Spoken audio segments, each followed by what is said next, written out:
Hallelujah, hallelujah, praise the lord. యేసువా వందనం, యేసువా వందనం, యేసువా స్తోత్రం.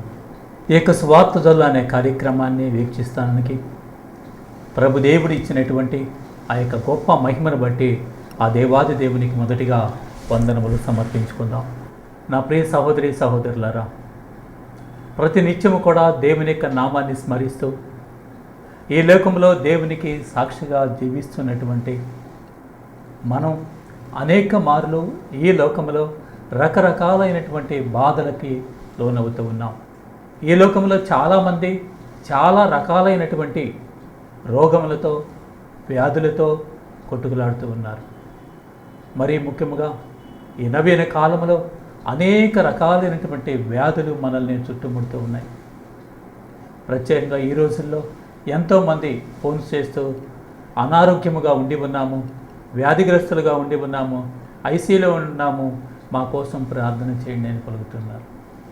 మరి మనతోటి సహోదరులు అనేక మంది అనారోగ్యముతో ఉండి ఉండగా, వ్యాధులతో ఉండి ఉండగా క్రైస్తవులుగా మనము చేయవలసినటువంటి బాధ్యత ఏమిటి? మరి మన జీవితంలో ఎందుకు ఇలాంటి రోగాలు వ్యాధులు మనల్ని వెంటాడుతూ ఉన్నాయి?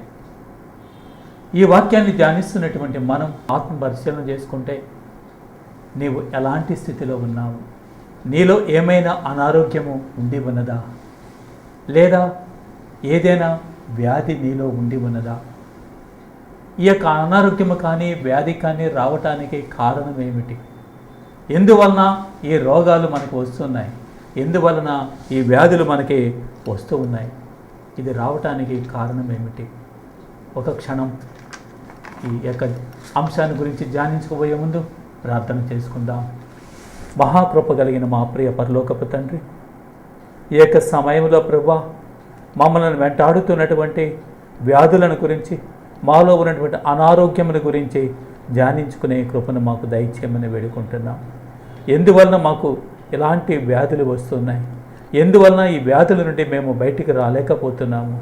ఈ యొక్క అనారోగ్యము కావటానికి కారణం ఏమిటి? ఈ వ్యాధులు రావటానికి కారణం ఏమిటి?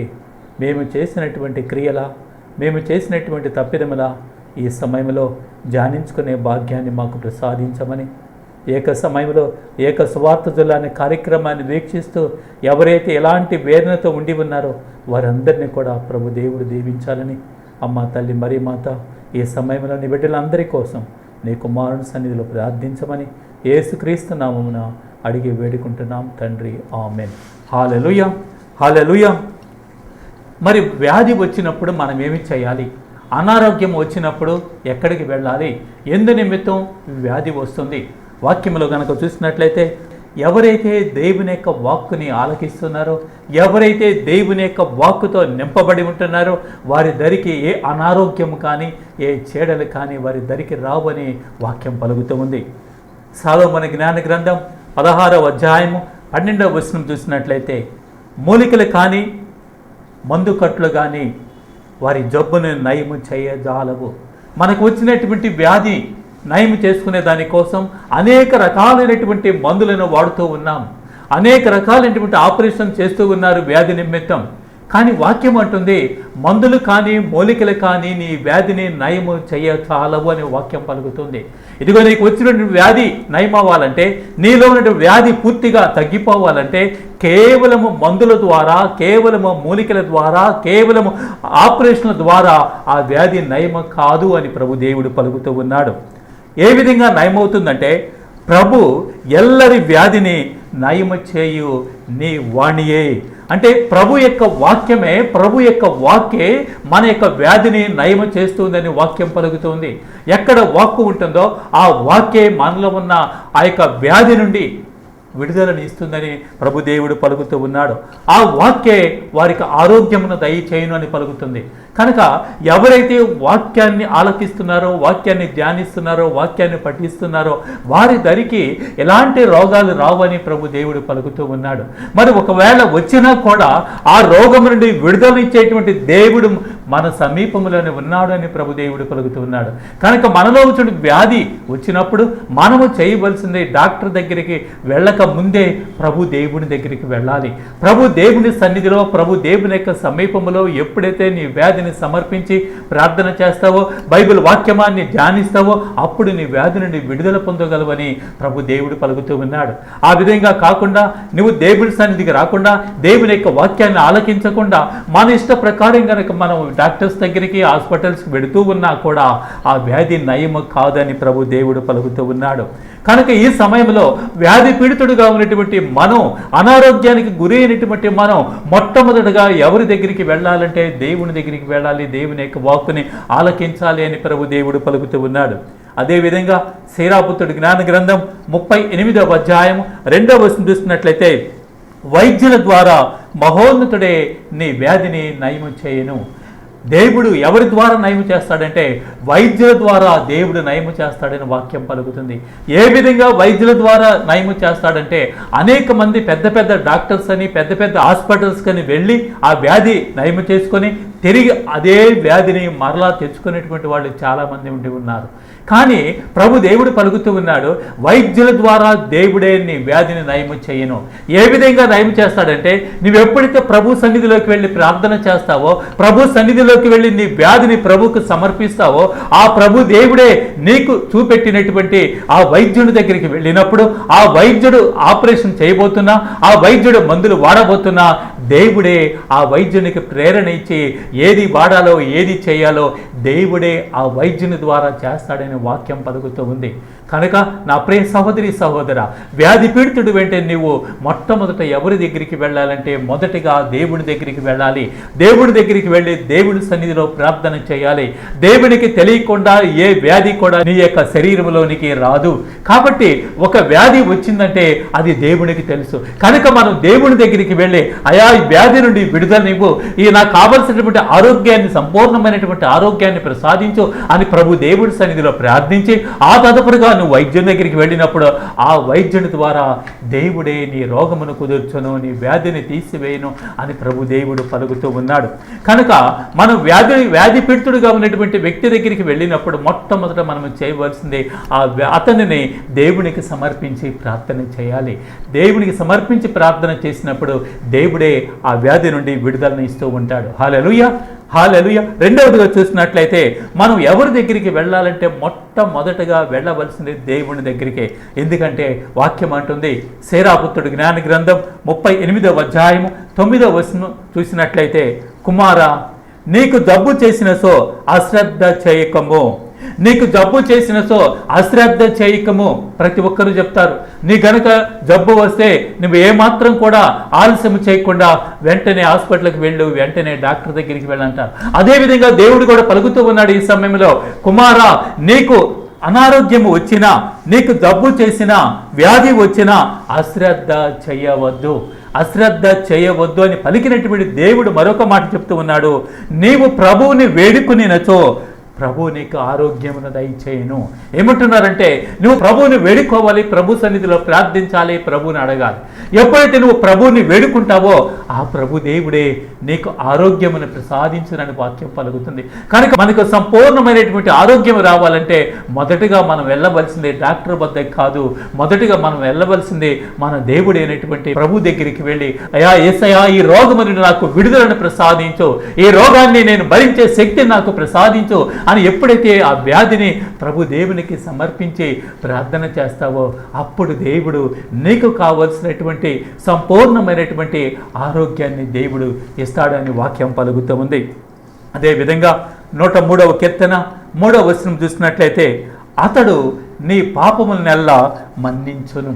వాక్యం అంటుంది, ఎప్పుడైతే నువ్వు ప్రార్థన చేస్తున్నావో నీ యొక్క పాపములన్నిటిని కూడా మన్నించి ఆ పాపముల ద్వారా వచ్చినటువంటి ఈ వ్యాధులను తీసివేయనని ప్రభు దేవుడు పలుకుతూ ఉన్నాడు. ప్రభు దగ్గరికి వెళ్ళినప్పుడు ప్రభు నీ పాపములను మన్నించును, అంత మాత్రమే కాదు నీ వ్యాధులనెల్లా కుదుర్చునని దేవుడు పలుకుతూ ఉన్నాడు. కనుక మనలో ఉన్నటువంటి వ్యాధి తొలగిపోవాలంటే దేవుడి దగ్గరికి వెళ్ళి ప్రార్థన చేయాలి. ఎందువల్ల నీకు ఈ వ్యాధి వచ్చినది, ఈరోజు వ్యాధి వచ్చినటువంటి వారు చాలా మందికి తెలుసు.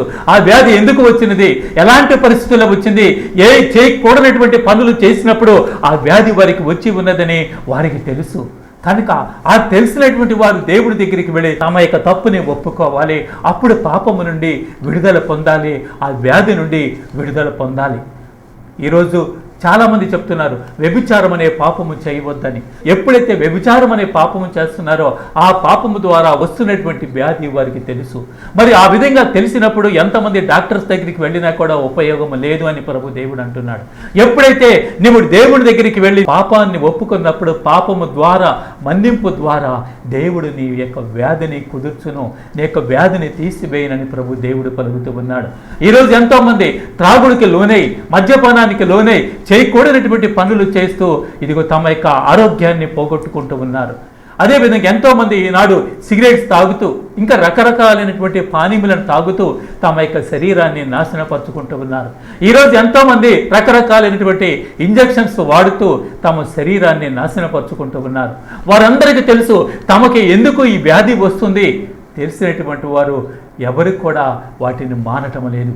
కానీ నా ప్రియ సహోదర, అలాంటి వారు ఎవరైనా సరే, ఎలాంటి వ్యాధిలో ఉన్నా సరే, నువ్వు ఎలాంటి వ్యాధిని నువ్వు తెచ్చుకున్నా సరే, ప్రభు దేవుని దగ్గరికి వెళ్ళి ఎప్పుడైతే నువ్వు మన్నింపును వేడుకుంటావో, క్షమాపణ వేడుకుంటావో, అప్పుడు దేవుడు నీ వ్యాధిని తీసివేయటానికి దేవుడు సిద్ధముగా ఉండి ఉన్నాడు.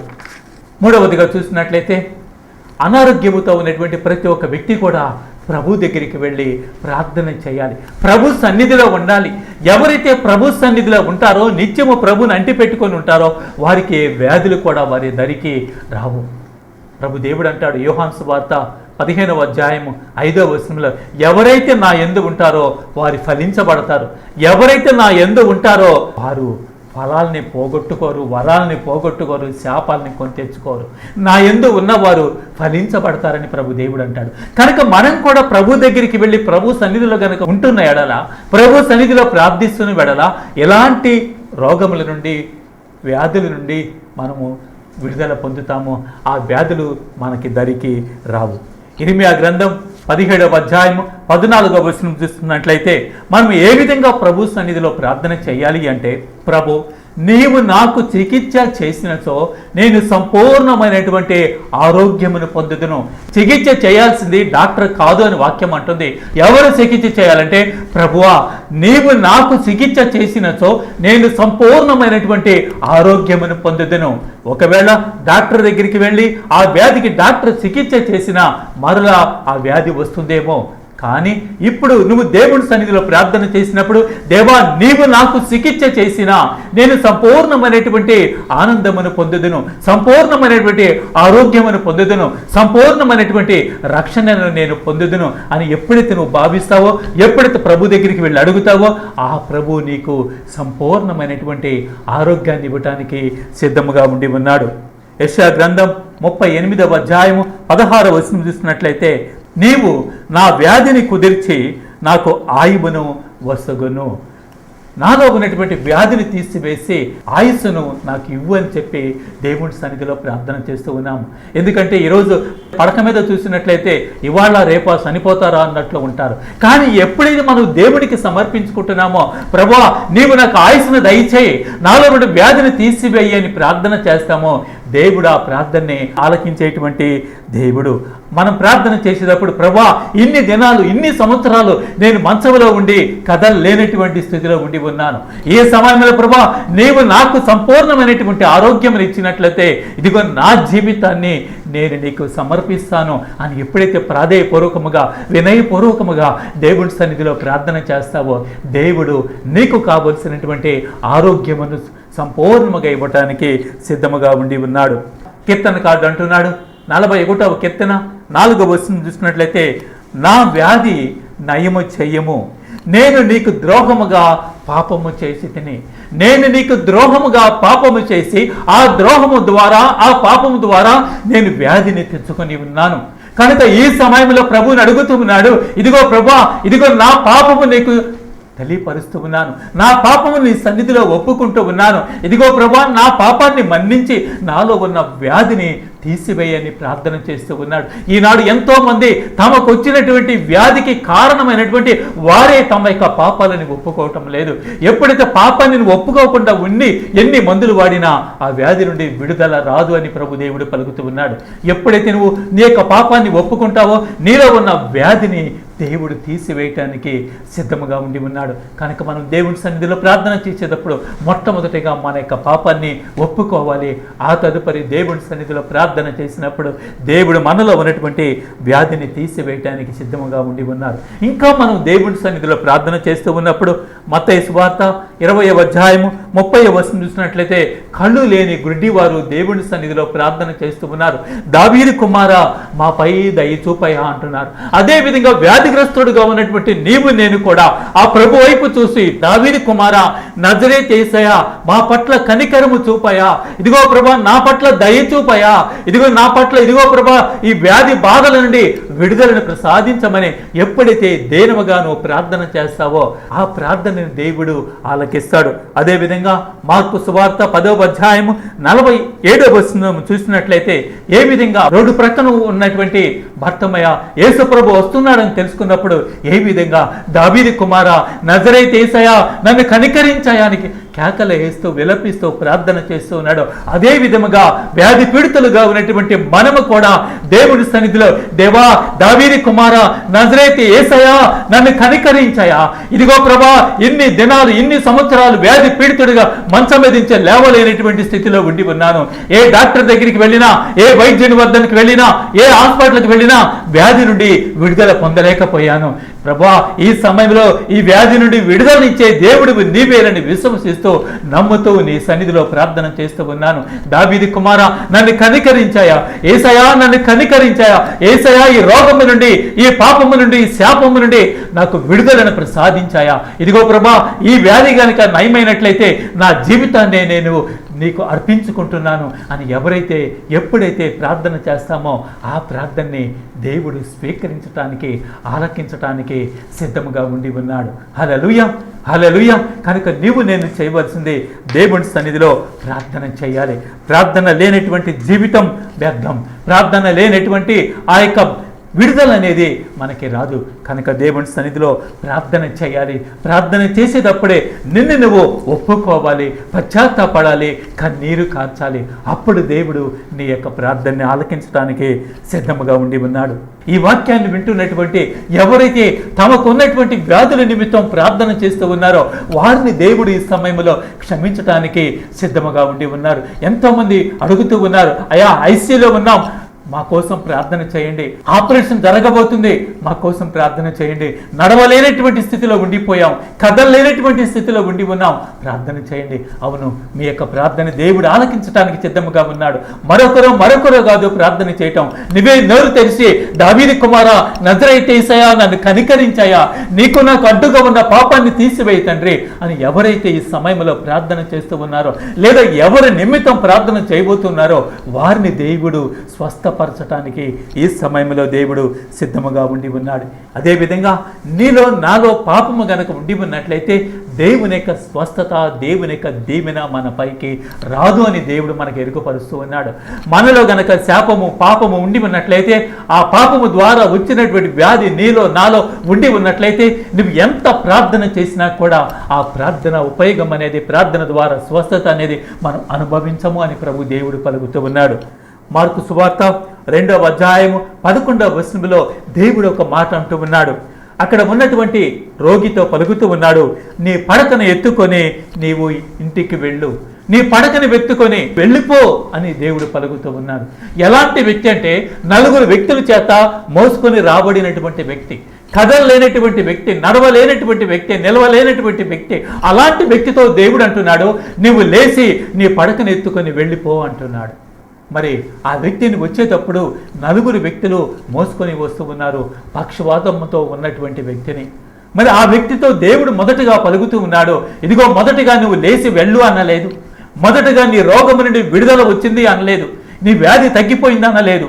మొదటిగా అతనిని చూసినటువంటి యేసుప్రభు పలికి ఉన్నాడు, నీ పాపములు క్షమించబడ్డాయి అన్నాడు. ఎప్పుడైతే పాపములు క్షమించబడ్డాయో ఆ పాపము ద్వారా వచ్చినటువంటి వ్యాధి కూడా క్షమించబడుతుంది. ఎప్పుడైతే పాపములు క్షమించబడ్డాయో ఆ పాపం ద్వారా వచ్చినటువంటి వ్యాధి నుండి కూడా విడుదల వచ్చింది. అందుకనే ప్రభు దేవుడు ఈ సమయంలో అంటున్నాడు, నువ్వు లేచి నడిచి నీ పడకని తీసుకొని ఎత్తుకొని వెళ్ళిపో అంటున్నాడు. అదేవిధంగా మనల్ని కూడా దేవుడు క్షమించినప్పుడు, నిన్ను నన్ను దేవుడు క్షమించినప్పుడు నీలో నాలో ఉన్నటువంటి ప్రతి ఒక్క రోగాన్ని దేవుడు తీసివేస్తూ ఉన్నాడు. కనుక మొదటిగా మనకు కావాల్సిందే దేవుని నుండి క్షమాపణ కావాలి. ఆ క్షమాపణ కావాలంటే దేవుని ముందు మనల్ని మనం ఒప్పుకోవాలి. ఆ విధంగా చేసినప్పుడు దేవుని యొక్క క్షమాపణ మనం పొందుతూ ఉంటాం. అదేవిధంగా 5వదిగా చూసినట్లయితే మనం అనారోగ్యంతో ఉన్నటువంటి వ్యక్తి దగ్గరికి వెళ్ళినప్పుడు ప్రార్థన చేయాలి. వ్యక్తిగతంగా ప్రార్థన చేయాలి, సంఘపరంగా అతని కోసం ప్రార్థన చేయాలి. యాకోబు గ్రంథం 5వ అధ్యాయం 14వ వచనం అంటుంది, మీలో ఎవరైనా వ్యాధిగ్రస్తుడుగా ఉన్నారా? మీలో ఎవరైనా వ్యాధిగ్రస్తుడుగా ఉంటే మీ సంఘ పెద్దలను పిలవండి. మీ సంఘ పెద్దలను పిలిచినప్పుడు వారు అతని కొరకు ప్రార్థన చేస్తూ ఉన్నారు. వారు ఎప్పుడైతే అతని యొక్క శిరస్సు మీద తమ యొక్క హస్తమును ఉంచి యేసు ప్రభు నామమున ప్రార్థన చేస్తారో అప్పుడు అతనికి విడుదల వస్తుందని ప్రభు దేవుడు పలుకుతున్నాడు. కనుక ఈ సమయంలో మనలో ఎవరైనా వ్యాధిగ్రస్తులుగా ఉండి ఉన్నట్లయితే, మనకు కుటుంబంలో కావచ్చు, మన తోటి వారు ఎవరైనా గనక వ్యాధిగ్రస్తుడుగా ఉంటే అతని దగ్గరికి వెళ్ళి మనం ప్రార్థన చేయాలి అని ప్రభు దేవుడు తెలియపరుస్తూ ఉన్నాడు. ఎప్పుడైతే మనం యేసు ప్రభు నామమున నేను ఇతని కోసం ప్రార్థన చేస్తూ ఉన్నానని పలుకుతావో అప్పుడు అక్కడ ఒక అద్భుత క్రియ, ఒక స్వస్థత క్రియ జరుగుతుందని ప్రభు దేవుడు తెలియపరుస్తూ ఉన్నాడు. మరి అతని కొరకు ప్రార్థించినప్పుడు ప్రభు నామమున, యేసు క్రీస్తు నామమున అతని మీద నువ్వు తైలము అద్దినప్పుడు అతనికి రోగము నుండి విడుదల వస్తుందని ప్రభు దేవుడు పలుకుతూ ఉన్నాడు. ఈ చేసేటువంటి ప్రార్థన ఎప్పుడైతే, ఎవరైతే, ఎక్కడైతే విశ్వాసముతో ప్రార్థన చేస్తే వారిని దేవుడు ఆరోగ్యవంతునిగా చేయనని వాక్యం పలుకుతుంది. కనుక మనం ఇతరుల కోసం ప్రార్థన చేసినప్పుడు, విశ్వాసముతో నమ్మకముతో ప్రార్థన చేసినప్పుడు, యేసు క్రీస్తు నామమున ప్రార్థన చేసినప్పుడు అతడు ఆరోగ్యవంతుడగును అని ప్రభు దేవుడు పలుకుతూ ఉన్నాడు. అదేవిధంగా మత్తయి సువార్త 10వ అధ్యాయం 8వ వచనం చూసినట్లయితే ఆనాడు అపోస్తులతో పలికినటువంటి దేవుడు ఈ దినం నీతో నాతో మాట్లాడుతూ ఉన్నాడు. మీరు వ్యాధిగ్రస్తులను స్వస్థపరచండి. ఎవరైతే వ్యాధిగ్రస్తులుగా ఉన్నారో వారి నిమిత్తం, వారి కోసం ప్రార్థన చేయండి, వారిని స్వస్థపరచండి. ఎక్కడైతే, ఎప్పుడైతే మీరు వారి కోసం ప్రార్థన చేస్తారో నేను మీ ప్రార్థనని ఆలకిస్తాను, నేను మీ ప్రార్థన వింటానని ప్రభు దేవుడు పలుకుతూ ఉన్నాడు. అదేవిధంగా యేసు ప్రభు జీవించి ఉన్నప్పుడు మత్తయి సువార్త 8వ అధ్యాయం 14వ వచనం చూసినట్లయితే పేతురుని యొక్క గృహానికి వెళ్ళినప్పుడు అనారోగ్యంతో జ్వరపీడితురాలుగా ఉన్నటువంటి పేతురుని యొక్క అత్తని యేసు ప్రభు స్వస్థపరుస్తూ ఉన్నాడు. అదేవిధంగా మనం ఏ గృహానికి వెళ్ళినా ఎవరైనా ఆ గృహంలో గనక అనారోగ్యముతో గనక ఉండి ఉన్నట్లయితే వారి కోసం, వారి నిమిత్తం మనము కూడా ప్రార్థన చేయాలని ప్రభు దేవుడు పలుకుతూ ఉన్నాడు. కనుక అలాంటి వ్యక్తుల నిమిత్తం మనం ప్రార్థన చేసినప్పుడు దేవుడు మన ప్రార్థనని ఆలకించడానికి సిద్ధముగా ఉండి ఉన్నాడు. కనుక ఈ సమయంలో మనం చేసేటువంటి ప్రార్థన దేవుడు తప్పక ఆలకిస్తాడు. 2 రాజుల గ్రంథం 20వ అధ్యాయము 5వ వచనం చూసినట్లయితే దేవుడు పలుకుతూ ఉన్నాడు. ఆనాడు హిజ్కియా ప్రార్థన చూసినటువంటి యావే దేవుడు అంటున్నాడు, నేను నీకు ఆరోగ్యమును ప్రసాదించుతును. ఎప్పుడైతే నువ్వు దేవుడి సన్నిధిలో ఉండి ప్రార్థన చేస్తావో దేవుడు ఇచ్చేటువంటి దీవెనలు ఏ విధంగా ఉంటాయంటే, నేను నీకు ఆరోగ్యమును ప్రసాదించుతును. ఎవరైతే ఈ వాక్యాన్ని చూస్తూ, ఈ వాక్యాన్ని వింటూ అనారోగ్యంతో ఉండి ఉన్నారో వారితో ప్రభు దేవుడు పలుకుతూ ఉన్నాడు, నేను నీకు ఆరోగ్యమును దయచేదును. ఎప్పుడైతే నువ్వు ప్రార్థన చేస్తావో అప్పుడు దేవుడు ఇచ్చేటువంటి జవాబు ఏమిటంటే, నేను నీకు ఆరోగ్యమును దయచేయుదును. 1వ కీర్తన 3వ వచనం చూస్తున్నట్లయితే అతడు రోగగ్రస్తుడే మంచము పట్టినప్పుడు ప్రభు అతనికి సాయము చేసి ఆరోగ్యమును ప్రసాదించదును. ఎవరైతే ఈ సమయంలో మంచం మీద ఉండి ఈ వాక్యాన్ని ఆలకిస్తూ ఉన్నారో, లేవలేనటువంటి స్థితిలో ఉండి ఈ వాక్యాన్ని ఆలకిస్తున్నారో వారితో ప్రభు దేవుడు పలుకుతూ ఉన్నాడు, అతడు రోగగ్రస్తుడే మంచము పట్టినప్పుడు ప్రభు అతనికి సాయము చేసి ఆరోగ్యమును ప్రసాదించదను. ఎవరైతే మంచం మీద ఉండి ప్రార్థన చేస్తూ ఉన్నారో వారికి నేను ఆరోగ్యమును ప్రసాదించదనని ప్రభు దేవుడు పలుకుతూ ఉన్నాడు. ఈ సమయంలో నా ప్రియ సహోదరి సహోదర, మన జీవితం ఏ విధంగా ఉన్నది? నువ్వు ఏ విధంగా జీవిస్తూ ఉన్నావు? ఒకవేళ అనారోగ్యంతో ఉండి ఉన్నట్లయితే, వ్యాధిగ్రస్తుడుగా ఉండి ఉన్నట్లయితే ఈ వాక్యము నీ కోసమే. ఏ విధంగా రోగము నుండి, శాపము నుండి విడుదల పొందాలో, ఏ విధంగా సంపూర్ణమైనటువంటి ఆ విడుదల కావాలంటే ఈ క్షణమే, ఈ సమయంలోనే నువ్వు దేవుని సన్నిధిలో ప్రార్థన చేయి. ఎవరైతే నీ కుటుంబంలో అనారోగ్యంతో ఉండి ఉన్నారో, ఎవరైతే అనారోగ్యంతో ఉన్నవారు ప్రార్థన చేయమని కోరి ఉన్నారో వారి కోసం ఈ సమయంలో నువ్వు గనక ప్రార్థన చేసినట్లయితే దేవుడు నీ ప్రార్థనని ఆలకించడానికి సిద్ధముగా ఉండి ఉన్నాడు. ఒక క్షణం ప్రార్థన చేసుకుందాం.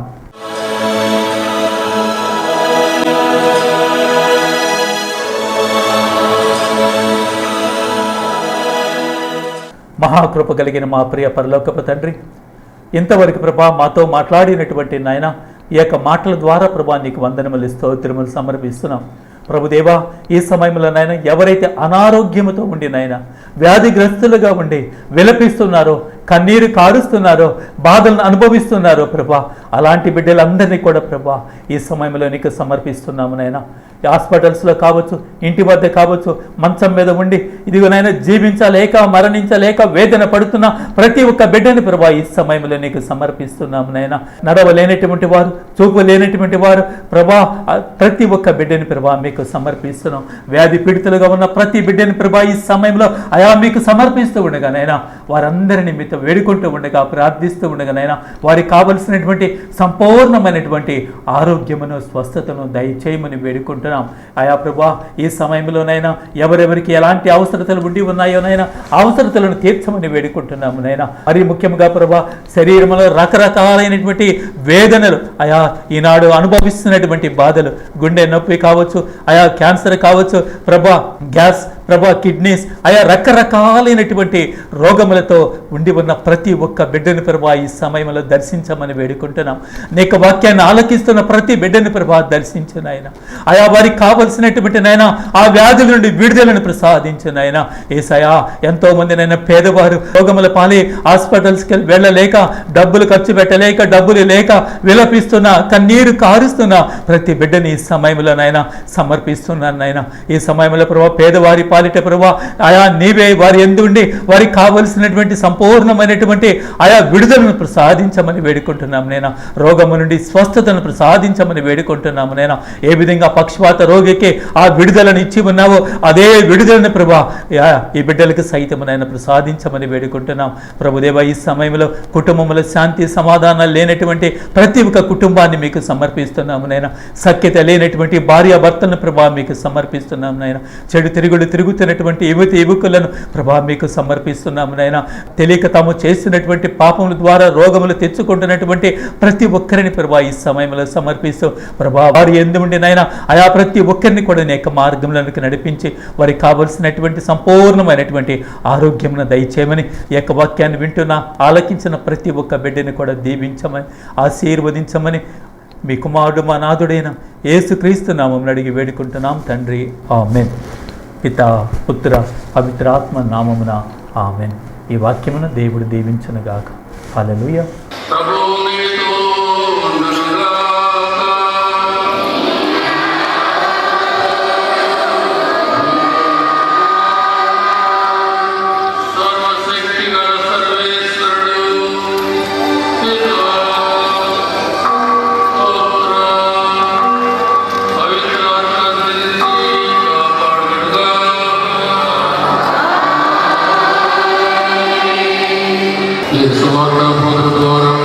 అనేక మంది క్రైస్తవులు, ఇతర మతస్థులందరూ కూడా మీ వాక్కును ఆలకించి స్వస్థ పొందినట్టు అనుగ్రహించండి.